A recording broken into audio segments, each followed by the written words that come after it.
Padre Adriano, que prazer, bem-vindo! Uma alegria estar aqui novamente. Essa clínica aqui eu já conheço, mas que quem está em casa ainda não conhece. E nesse novo momento, nessa temporada nova do Mais Saúde, você vai conhecer muita coisa, inclusive a nossa intimidade.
Padre, depois desse tour aqui pela clínica, o senhor merece um cafezinho, né? Com certeza. Descafeinado. Porque depois daquele estresse que o senhor teve, estômago... Vamos lá? Nosso cafezinho. Que você acompanhou muito bem, né, doutora? Acompanhei muito bem. Então, muito obrigado, querida. Obrigada. E detalhe, o padre já está devidamente convertido e ele toma sem nada, né? Isso que é super importante. É isso mesmo. Ai, uma delícia. Gente, o café é muito bom, mas tem que lembrar que a cafeína, ela é um irritante da mucosa do estômago. Então, para pessoas que têm um estômago sensível, tem que tomar cuidado. Então, o descafeinado, ele é mais interessante. Obviamente. E eu precisei fazer essa descoberta da pior maneira, não é? Mas eu acredito também, como na vida humana em geral, as fraquezas que a gente enfrenta, os nossos erros, eles também costumam ser pedagógicos, não é? Com certeza. E nesse universo, ainda há pouco eu dizia para a doutora que o seu trabalho, além de ser obviamente um ofício muito bonito, é uma missão também, né? É um ministério. Porque como a gente precisa, eu digo porque eu passei por esse consultório, estive aqui, vivi um tempo com um problema muito sério no estômago, tive uma úlcera hemorrágica no estômago, também por excesso de café, uma alimentação não tão adequada, um ritmo também estressante. Mas como me ajudou essa reeducação alimentar, ou melhor, essa conversão, não é, essa mudança da minha mentalidade, do ponto de vista nutricional também me acrescentou benefícios fantásticos, dos quais eu tenho lucro benefícios até hoje. Sabe, padre, que eu coloco assim, que a vida espiritual e a parte da alimentação, o ser humano é um só. Então a gente não pode dissociar o ser humano na igreja do ser humano na sua vida do dia a dia. Ela realmente é uma coisa só. Então não tem o porquê nós sermos pessoas assim, de uma sese espiritual e tal, e vou comer o que aparecer. Todas as religiões, elas têm um ponto muito importante na alimentação. Claro. E nós, católicos, precisamos resgatar isso. Eu acho isso fundamental. E tive grandes experiências aqui no consultório, justamente, com a mudança de hábitos de vários missionários com os quais nós fazemos esse trabalho missionário, e a melhora da vida de oração. Em todos os aspectos. E aí os diretores espirituais, os sacerdotes, começaram a também querer, se está fazendo aqui, que está mudando e está dando esse upgrade, né, na vida de oração. E na verdade a gente vê como a alimentação influencia de um modo integral. Né? Obviamente, como eu dei o meu testemunho ainda há pouco, dizendo, você bem acompanhou como eu cheguei aqui, como foi importante para mim essa reeducação alimentar. E como nós conversávamos ainda há pouco, eu percebo que existe um link muito grande entre a vida nutricional e a vida espiritual. Não é? E sobre isso, daqui a pouco eu quero falar mais um pouquinho, mas antes disso, doutora, eu sei que o programa é teu, mas eu estou aqui como convidado e eu também quero saber dessa missão, já que é uma missão, já que é um ministério, com certeza quem está em casa, eu faço esse paralelo, né, usando uma analogia, obviamente, um ministério também, fazer as pessoas se cuidarem mais. São João Paulo II dizia que tudo aquilo que está a serviço da dignidade humana há sementes do evangelho também nisso, há uma promoção do bem da pessoa. E isso é visto como um ministério, obviamente. Verdade. E como nasceu essa missão, não é? Como Pois esse é. interesse, esse chamado, eu vou usar essa terminologia própria e rica para esse momento, a nutrição. Interessante, padre, porque eu sempre quis fazer medicina. Então, Deus já tinha plantado no meu coração algo de servir, porque Claro. é um sacerdócio, eu vejo pelo rock. É um ministério. Né? Um ministério. Óbvio. E por várias situações, aliás, eu explico isso no livro A Filha da Fé, né? Sim. Por uma série de situações na minha família, eu tive que colocar esse projeto de lado e acabei indo para a área comercial, onde eu tive muito sucesso. Mas teve um momento em que eu pude escolher uma segunda carreira. Eu tive essa oportunidade. Aliás, Você é todos jornalista também, não é? também. Eu comecei na Jovem Pan, Olha. olha só. Como a gente não sabe aonde Deus nos coloca, né? Então eu comecei na Jovem Pan, eu era locutora e redatora de todo o FM da Jovem Pan 2, que chamava, né? Então quem imaginar, né? Que dali depois, quando eu saí para um outro ritmo de trabalho, eu ia acabar fazendo uso de toda aquela Claro. experiência... enfim, Todo né? instrumental ali acrescentado hoje é Exatamente. colocado à disposição deste ministério. Desse ministério. E, bom, enfim, eu tive a oportunidade, como todos nós podemos ter, de ter uma segunda carreira. E eu fui muito incentivada pelo rock quando eu disse que eu gostaria de fazer nutrição, porque medicina naquelas alturas do campeonato, você diz assim, como assim, né?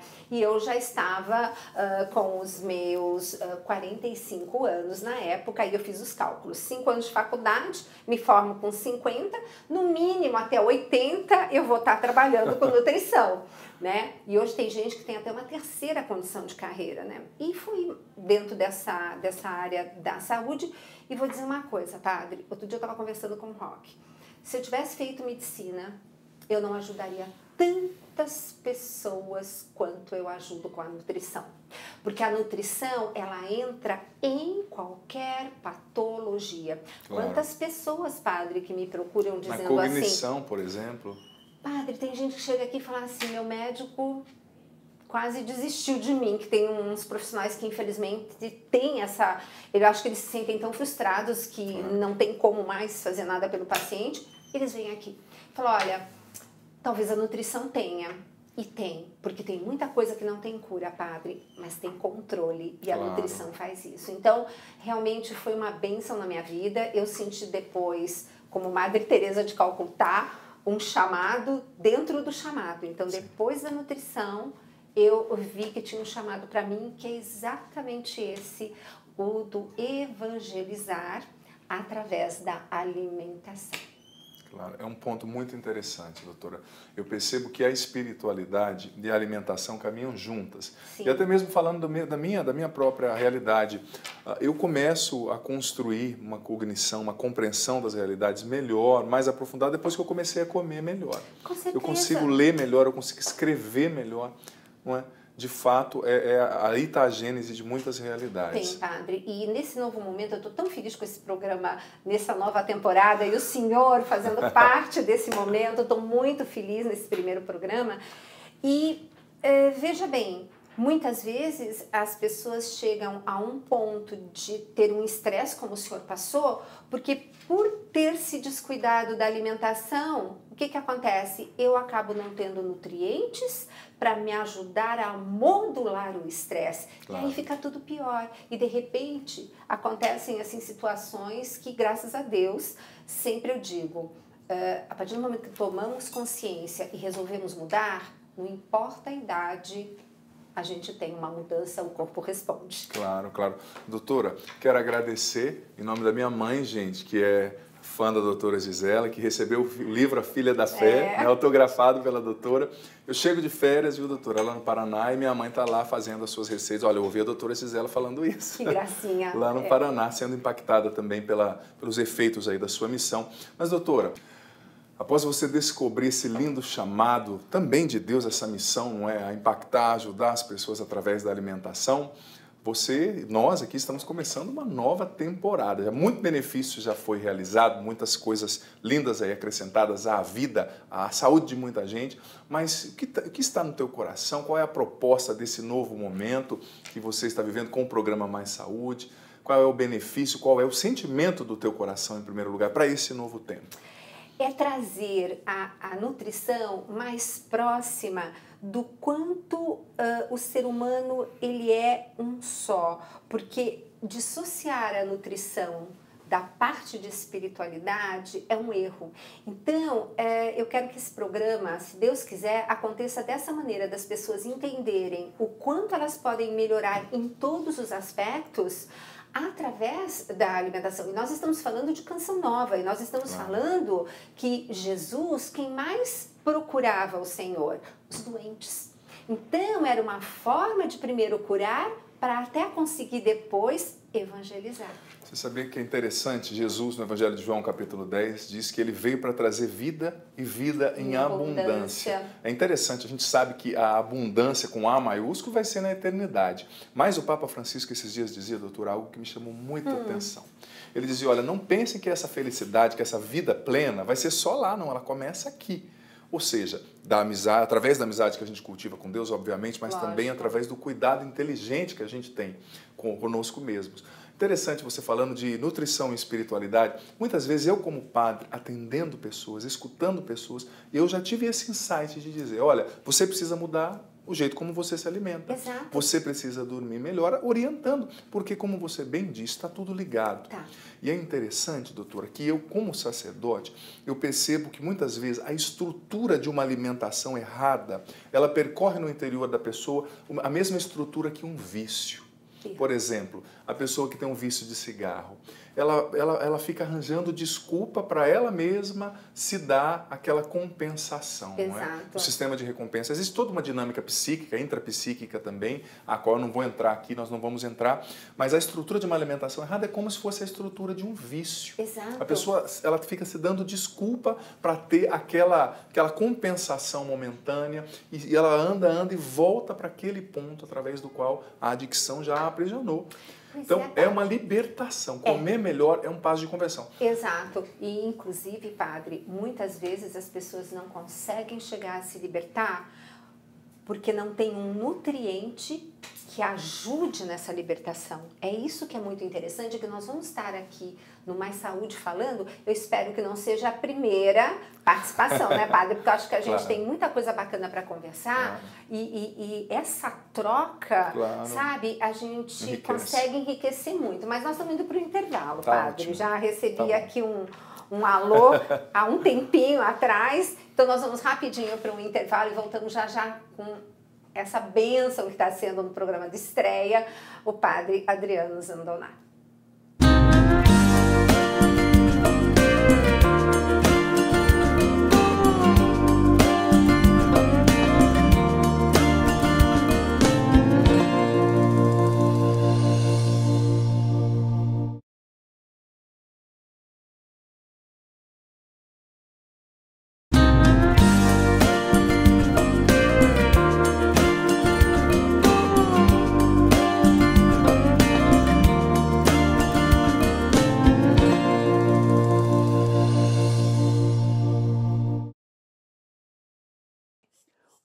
O Mais Saúde, que eu acompanho com todo gosto, vai ter uma nova formatação.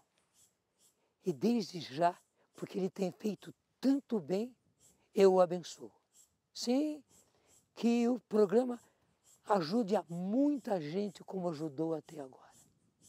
Sobre todos vós, a bênção do Deus Todo-Poderoso, Pai, Filho e Espírito Santo. Amém.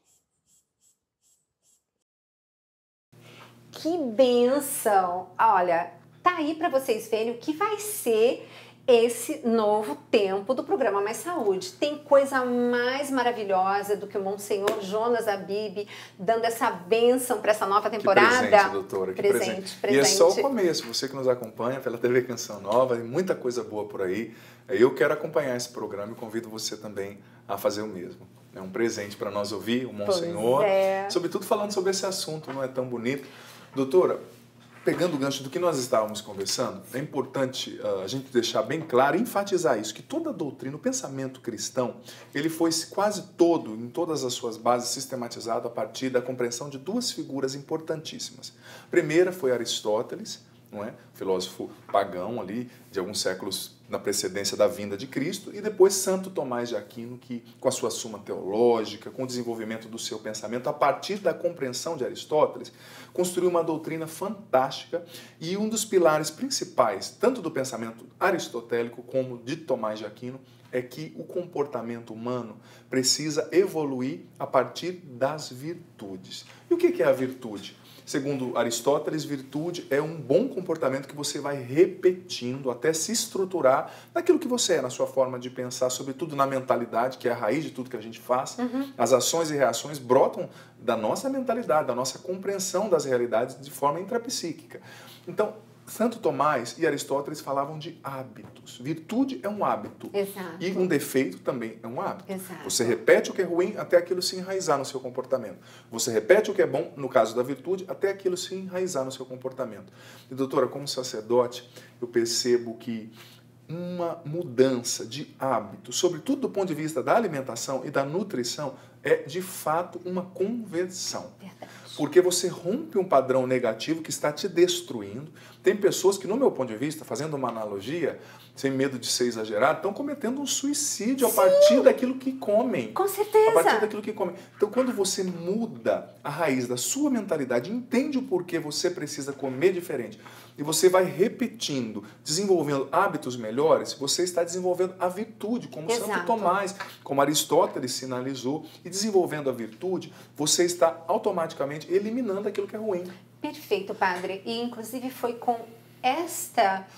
como o Espírito Santo é maravilhoso e conduz, né? Foi exatamente nesse intuito que eu escrevi o Desafio do Bem 30 dias, para que as pessoas durante 30 dias tivessem uma repetição de atitudes que quando chegar depois, no final, você vai ver que isso é tão bom e que você não vai querer voltar para trás. Claro. Que é fantástico. Agora, padre, você tem que participar muito mais desse programa. Uma coisa... Existe o antigo ditado latino que diz repetitio mater scientiae. A repetição é a mãe do aprendizado, da sabedoria, do conhecimento e também é a mãe dos bons comportamentos. Conversão. Eu confesso, se bem que sempre quem confessa é quem está na minha frente, né, que eu sou padre, mas brincando aqui, eu confesso que eu me acostumei a comer melhor e hoje, quando eu como alguma coisa não tão boa, você acredita que o meu estômago reclama? Com certeza. Eu sinto ele dizendo para mim, padre, não é por aí. E, padre, as pessoas dizem assim, ai, será que eu fiquei sensível porque eu tirei o glúten? Será que eu fiquei sensível porque eu agora não como laticínios? Eu digo, não, querido. Não, querida. É que simplesmente isso nunca foi bom para você. E quando você tirou, o seu corpo agradeceu tanto que hoje quando você entra com coisas que não deve, ele não fala, ele grita. É verdade. Doutora, e como nós conversávamos também, uma coisa que me chamou muita atenção é que, do meu ponto de vista, como alguém que gere ali as pessoas na sua dinâmica espiritual cotidianamente, duas realidades através das quais você pode aferir a profundidade da transformação de uma pessoa. No meu ponto de vista, a primeira é o nível de generosidade. Sim. Quando a pessoa tem a capacidade de doar, de ajudar, o diácono Nelson Corrêa até brinca, e quando a pessoa põe a mão no bolso, é sinal que o coração já foi tocado. Exatamente. Mas a segunda realidade, que no meu ponto de vista você pode usar para com assertividade aferir a profundidade da transformação, da conversão de um coração, é a capacidade de mudar os hábitos. Por exemplo, comer melhor é um ato de conversão. Com certeza. Porque a gente é tentado, sobretudo, nós somos muito visuais e as ofertas que a gente tem de tranqueira, me perdoe a palavra, são inúmeras. O inimigo, ele tornou esse mundo sedutor porque... Sim. Padre, eu creio piamente que essa é uma porta de entrada que ninguém está percebendo e que é ali que ele vai e está acabando, inclusive com as famílias. Claro. Porque, olha, existem situações que uma próxima oportunidade a gente pode estar conversando, pessoas que não comungam do mesmo alimento na própria mesa numa própria refeição. Mas isso simplesmente vai ser algo para um próximo programa, porque, padre, eu já vou falar que o senhor agora vai ter que ficar aqui fazendo mais pautas conosco. Um prazer, e agradecer a fidelidade, né, a Deus, de como o Monsenhor Jonas cuida também do templo do Espírito Santo que ele é, né? Exemplo, doutor. Não, e ele sempre fala, às vezes, assim, a gente vai almoçar lá na casa dele, ele chega para mim e pro Roque e fala assim: meu médico mandou que depois do almoço eu fosse fazer uma cesta. E eu sou obediente.